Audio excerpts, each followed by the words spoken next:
di tengah minyak goreng yang susah dicari, golek beli angel, maka Ayundari itu seperti apa ya, harapan baru.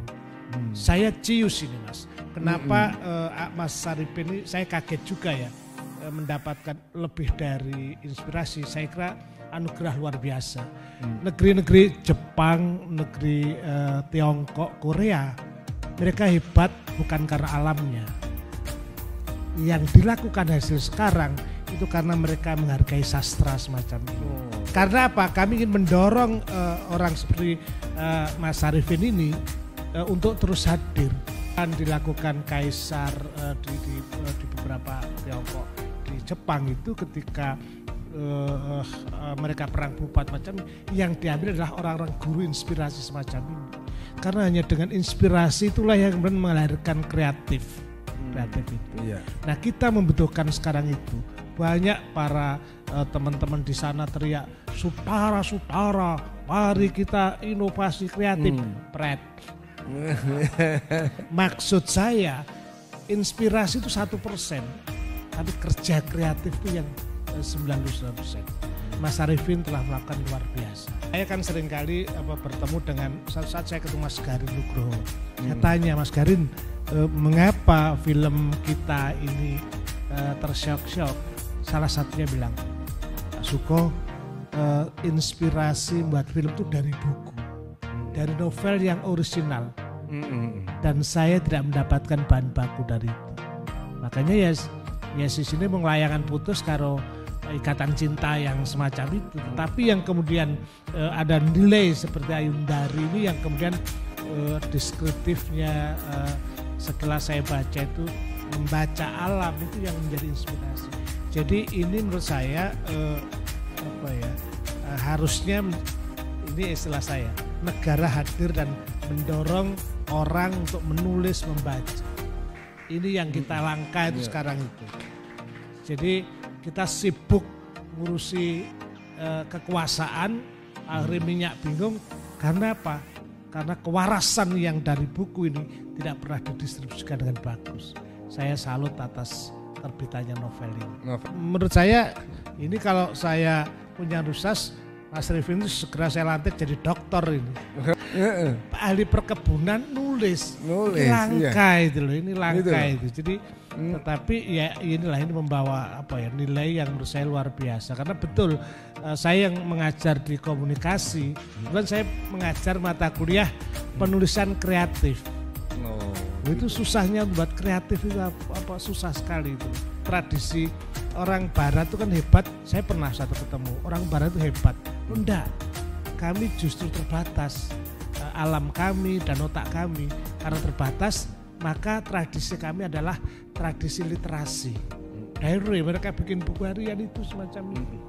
Jadi dengan inspirasi ini, maka menurut saya dunia pendidikan bahkan sejak kecil SD harus mulai dilatih untuk menulis semacam itu.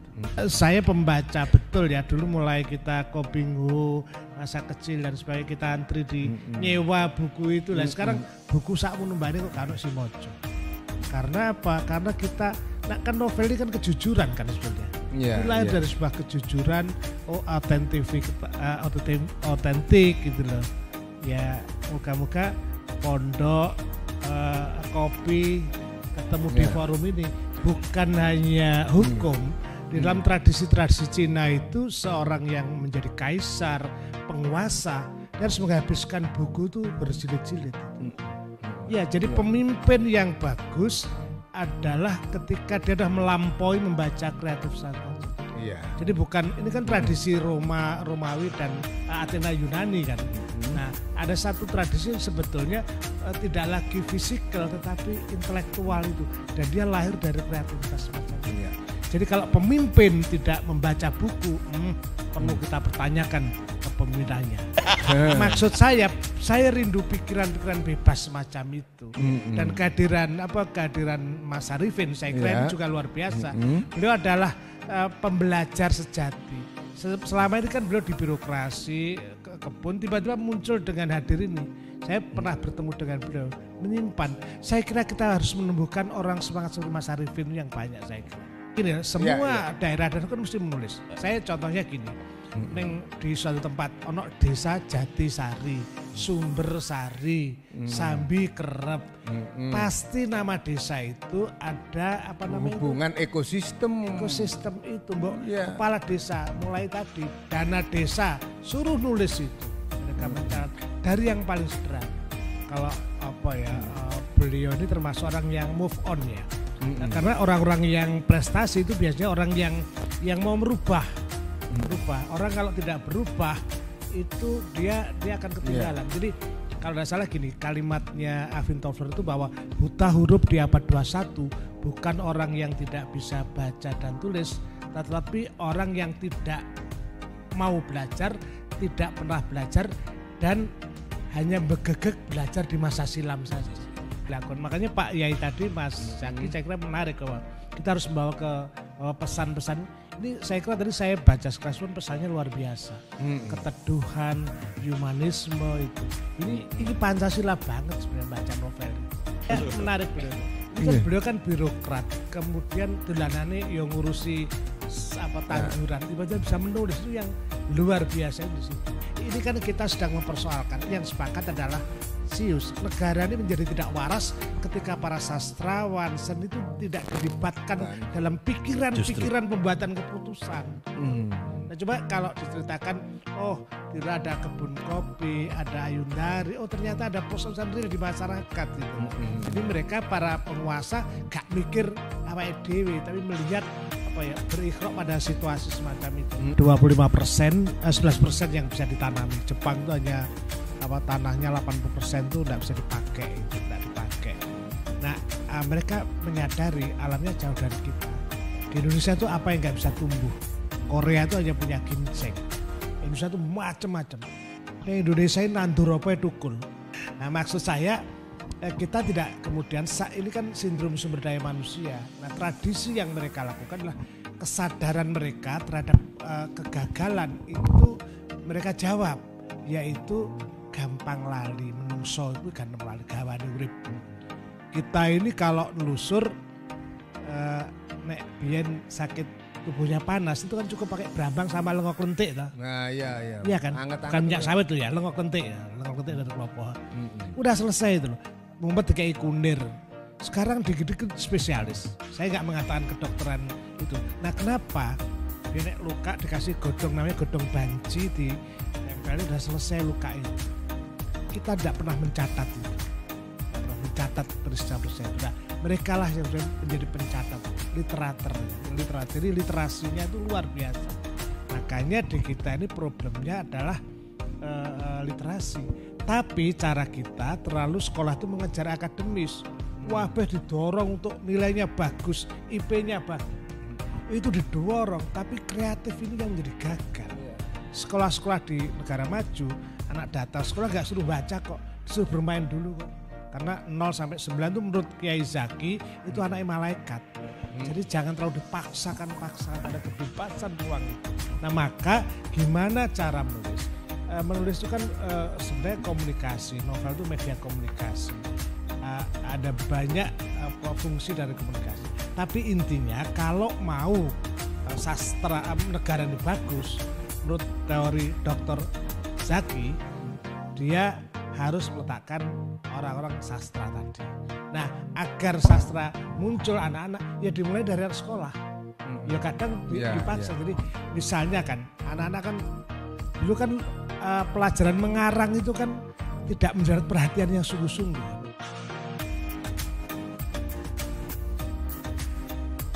Menurut saya ini penting, Pak Suko tadi udah cerita, Mas Suko cerita tentang buku dan sebagainya. Salah satu ketertarikan saya dengan dunia sastra itu, Pak, karena sejak kecil saya baca Orsa Tarian, kemudian saya baca Kopinghu dan sebagainya. Jadi kaitannya dengan novel, saya salah satu orang yang memang sejak kecil mempunyai minat cukup besar di dalam membaca sebuah karya sastra. Jadi kalau sekarang bukunya Gajah Mada dan sebagainya, punya Mas Erlangga itu saya juga mulai baca secara rutin. Tapi kalau tadi yang ditanyakan oleh Prof. Parto terkait dengan tadi apakah kondisi kebun kopi dan sebagainya, saya nun sewu, ayo ndari ini perkebunannya di mana Pak ya? Saya kebetulan sering di mana kebun teh Pak, di Wonosalam, di Wonosari, di Lawang, karena saya tinggal sekarang ini menghabiskan waktu banyak di Telogosari Pak, di Lawang. Dan saya masih menganggap bahwa perkebunan kita itu tidak menjadi problem besar bagi kepentingan lingkungan. Yang jadi persoalan yang saat ini, yang demikian masifnya pertumbuhan industri dengan mengorbankan kepentingan ekologi itu sebetulnya di dunia pariwisata. Pariwisata ini non sewu hampir semua sekarang pemakaian penggunaan dana desa itu programnya atau perencanaannya diarahkan kepada pariwisata. Non sewu sehingga lokomotif pembangunan yang selalu dianggap bahwa pembangunan berkelanjutan ini harus bicara 3 pilar, ekonomi, ekologi, dan sosial. Ekonomi yang bablas. Ekologi dan sosial ini seringkali tidak banyak mendapatkan perhatian serius. Tapi sampai saat ini saya kalau perkebunan kopi, kayaknya saya belum menemukan sebuah persoalan sangat serius. Kalau kopi kemudian sekarang naik daun dan sekarang kebetulan saya juga penggemar kopi Pak.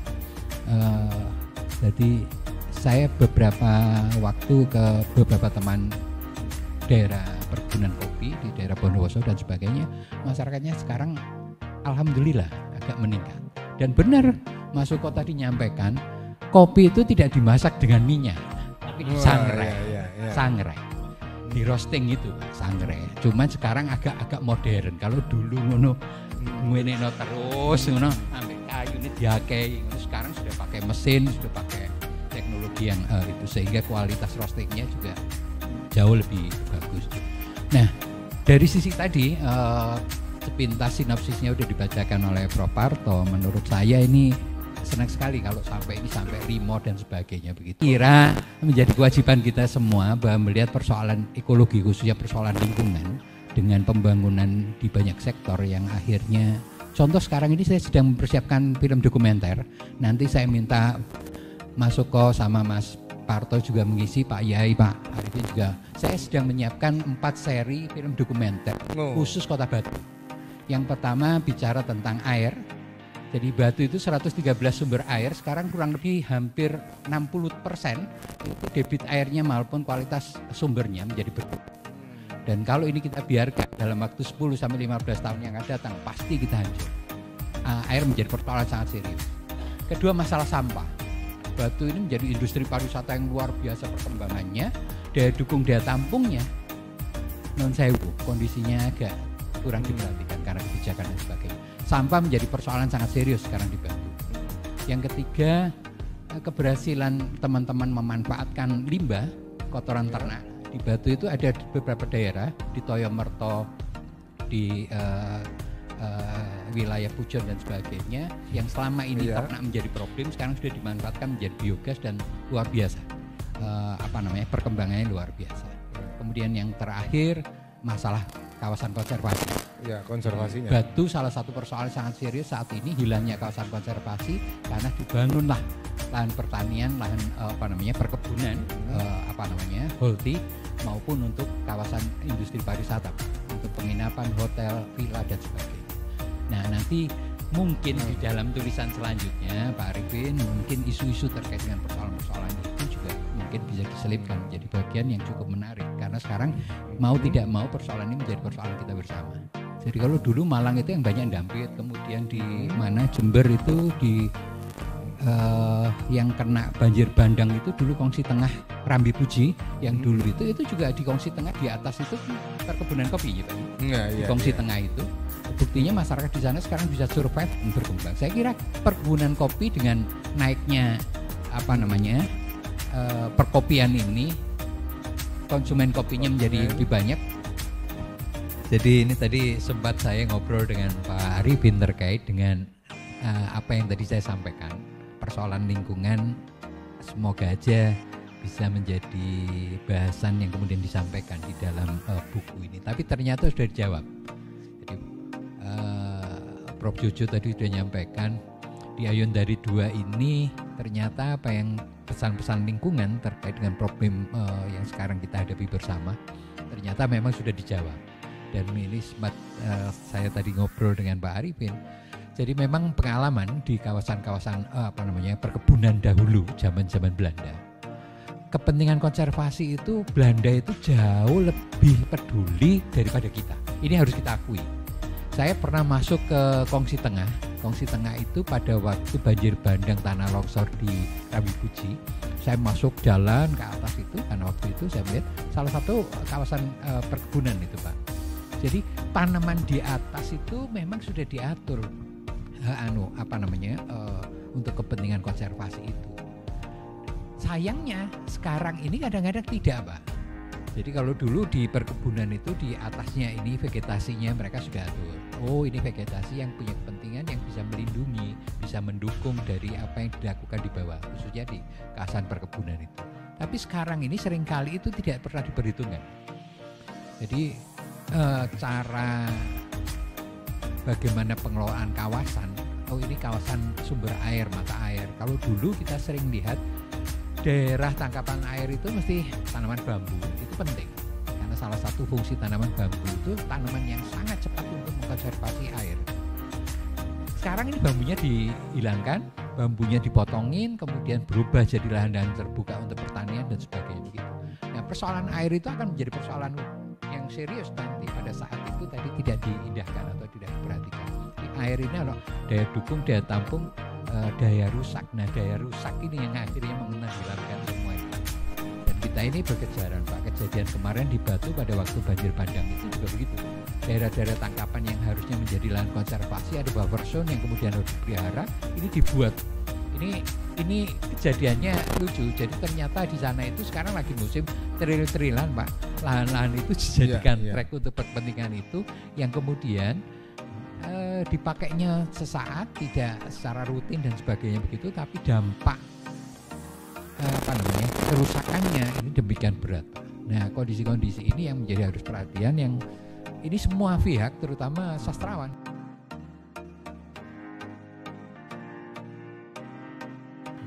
Jadi ini juga menarik sebenarnya ya, karena penulisnya bukan dari akademis 100%, bukan gitu ya. Ahli-ahli di kebunan juga bisa menulis sebegitu cemerlang sekali.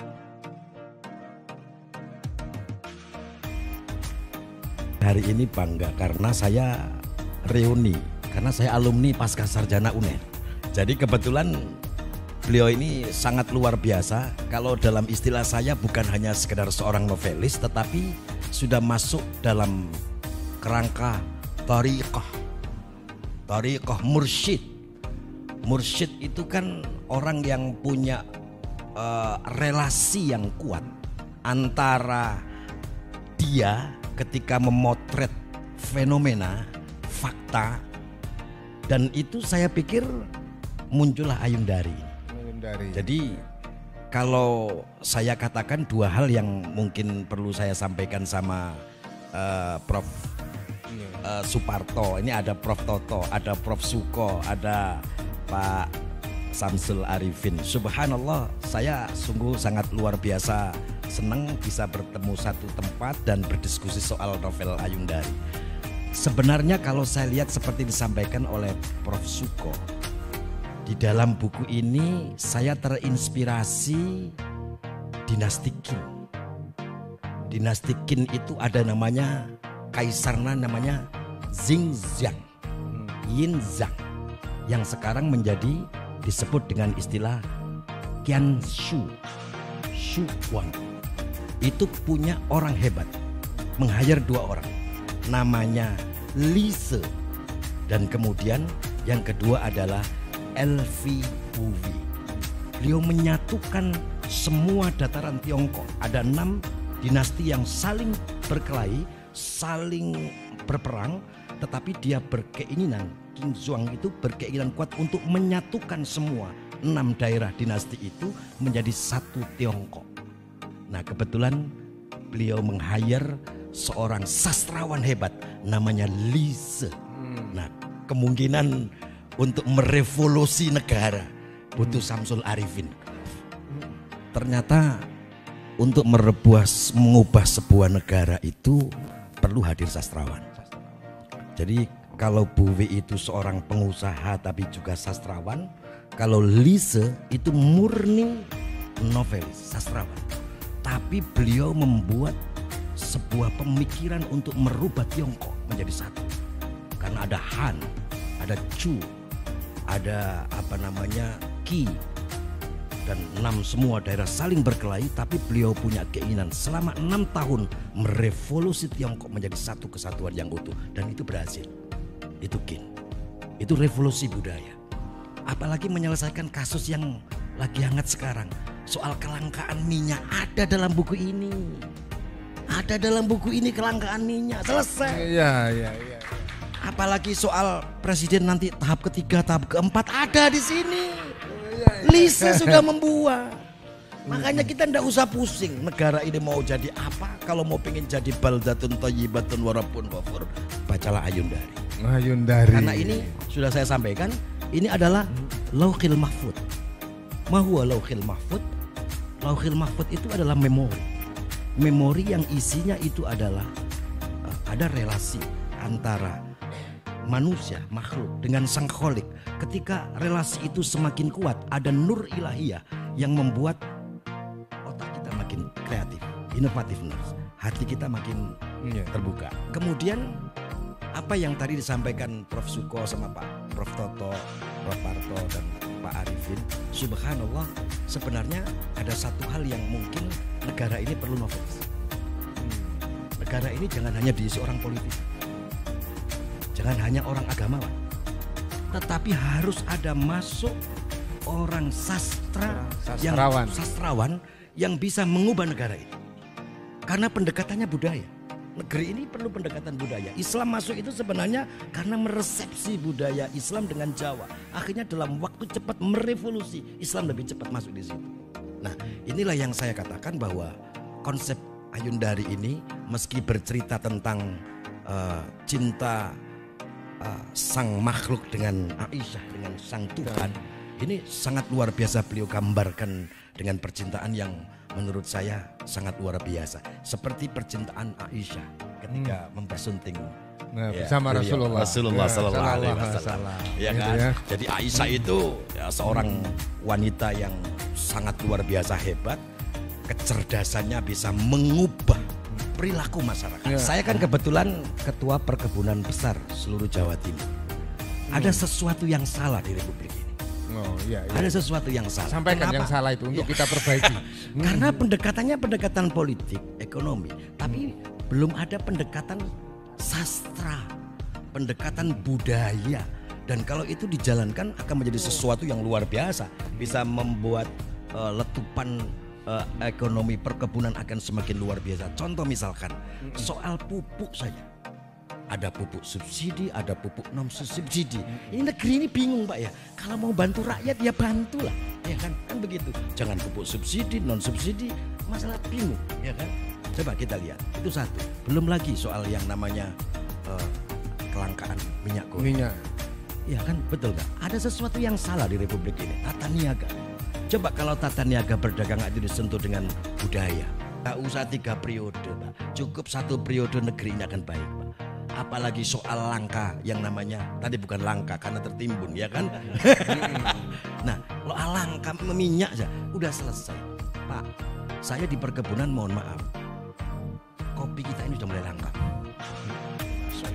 Tapi Mas Suko, maksudnya Gus ini gak usah pakai periode-periode yang lain karena ini cukup nggak sampai 5 periode, wong 2 periode ini sudah tuntas gini loh. Maksudnya periode penulisan novel, penulisan. Iya toh. Maksudnya kan, Prof Parto betul 2 penulisan. Mohon maaf nih, Jakarta ini ada hubungannya dengan politik loh ya. Mohon maaf. Karena ini bukunya 2 periode. 2 periode ini.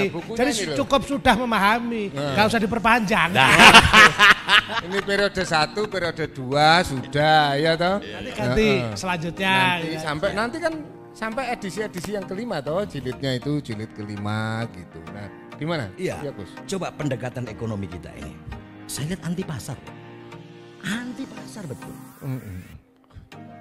Daging mendekati lebaran, yang lainnya luar biasa Pak.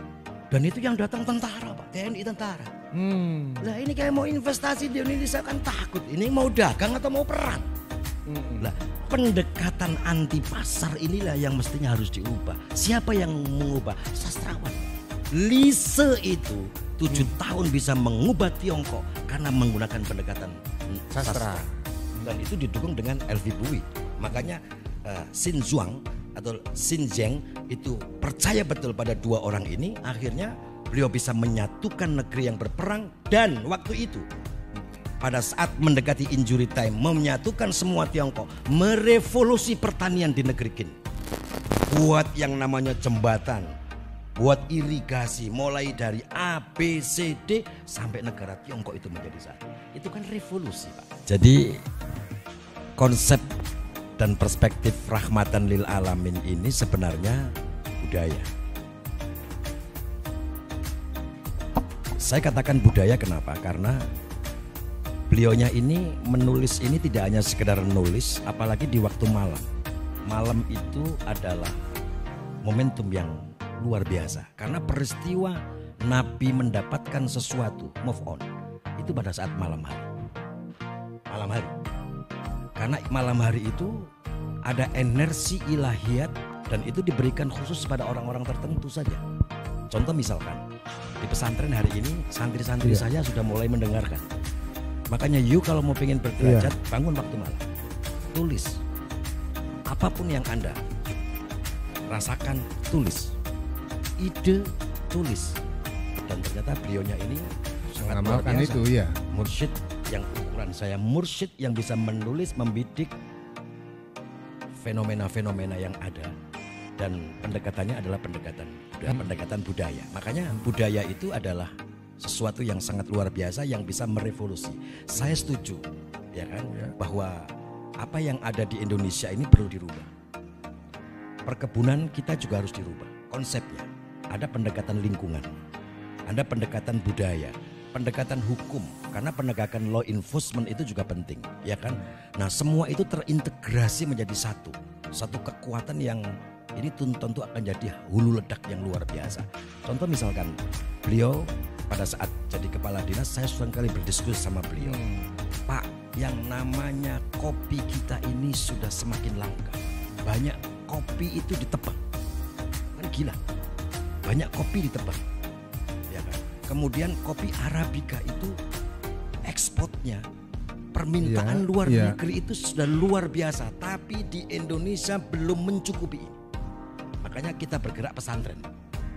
Pesantren bergerak bersama-sama pada pesantren agrobis dan agroindustri. Ini saya ajari, kita ajari sama anak-anak santri. You santri tidak hanya sekedar tafaqquh fiddin, tetapi juga ada tafaqquh fit tijarah, mengerti soal ekonomi.